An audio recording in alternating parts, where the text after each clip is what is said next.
Assalamualaikum bang. Apa khabar? Sihat? Saya nak tanya sikit bang. Itu adik abang ke?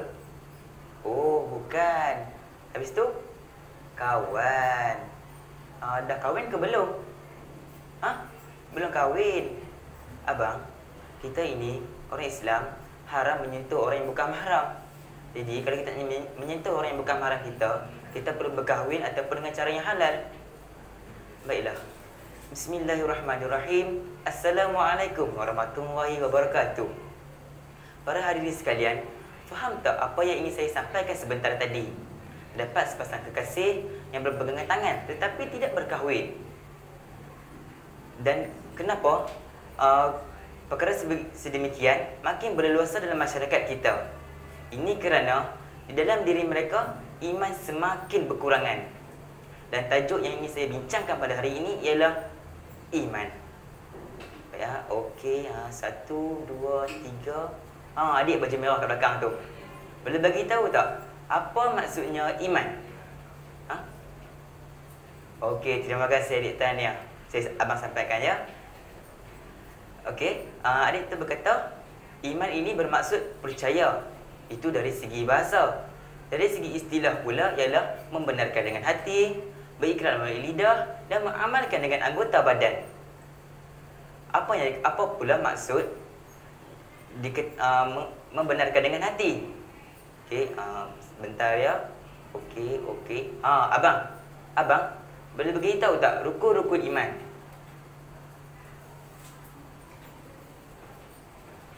Okey, terima kasih abang. Okey, rukun iman ada 6. Yang pertama adalah percaya kepada Allah, percaya kepada malaikat, percaya kepada kitab, percaya kepada Rasul, percaya kepada hari akhirat, dan yang keenam, percaya kepada qada dan qadar. Apa pula yang dimaksudkan dengan dilafazkan melalui lidah? Lafazkan melalui lidah adalah seperti kita melafazkan perkara-perkara yang baik, iaitu seperti kita berzikir, bertasbih, ataupun kita berpesan-pesan dan menegur orang yang melakukan kemaksiatan ataupun kemungkaran. Dan apa pula yang dimaksudkan dengan mengamalkan dengan anggota badan?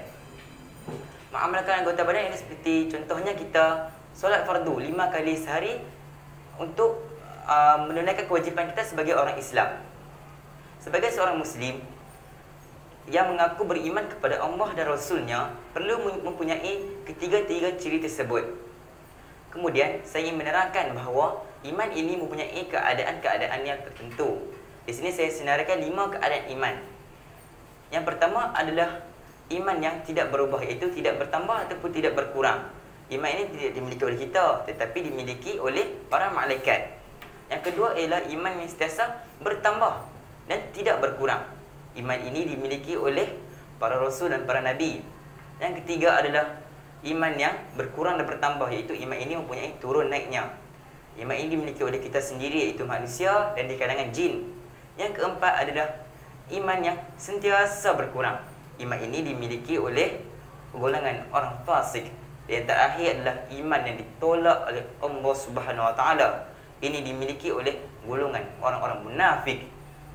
Kemudian, apakah amalan yang boleh kita amalkan untuk meningkatkan lagi iman kita? Yang pertama adalah dengan menuntut ilmu pengetahuan. Menuntut ilmu pengetahuan ini adalah sangat dituntut dalam agama kita. Dengan adanya ilmu, kita dapat mengenal siapa pencipta sekalian alam. Dengan ilmu juga kita akan berasa takut untuk melakukan maksiat terhadap Allah Subhanahu Wa Taala. Yang kedua adalah dengan amal soleh. Amal soleh yang banyak akan membantu kita di dunia ini, dan Allah akan mengurniakan petunjuk dan hidayah kepada kita supaya tidak tersesat dalam hal dunia yang penuh pancaroba ini. Yang ketiga adalah dengan ibadat. Ibadat ini adalah satu kewajipan kita sebagai seorang Muslim. Baru-baru ini kita telah pun merayakan hari yang Aidil Adha dan menjalankan ibadah korban.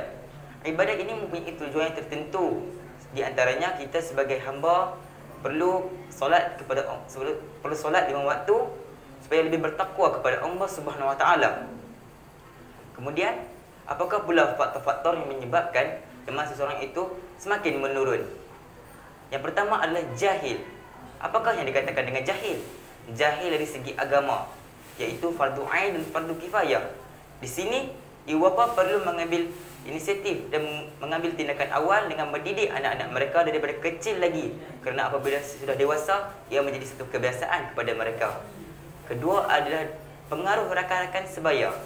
Tapi sekarang ini pengaruh media massa dan juga pengaruh persekitaran juga menjurus kepada perilaku negatif dan merosakkan akhlak anak muda sekarang ini. Yang ketiga adalah dengan hawa nafsu. Sebagaimana kita tahu, nafsu ini banyak mendorong kepada kejahatan. Sebagai contoh, ketika bulan Ramadan, nafsu banyak menguasai diri kita yang menyebabkan orang yang lemah iman ini tidak berpuasa ketika itu. Baiklah, apa yang saya dapat simpulkan di sini, iman memainkan peranan yang penting dalam kehidupan kita seharian.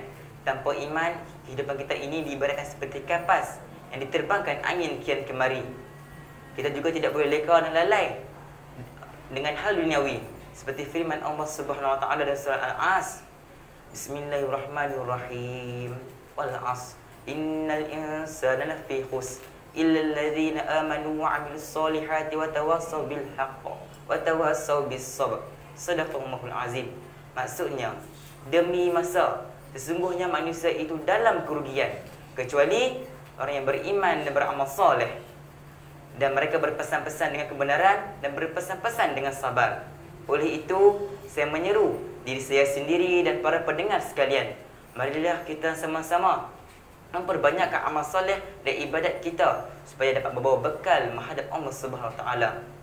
Dan saya ingatkan juga, kemurkaan Allah bukan pada orang yang mati tidak meninggalkan harta, tetapi kemurkaan Allah yang sebenar, orang yang mati tidak membawa iman. Setakat itu sahaja daripada saya. Sekian, wabillahi taufiq wal hidayah. Wassalamualaikum warahmatullahi wabarakatuh.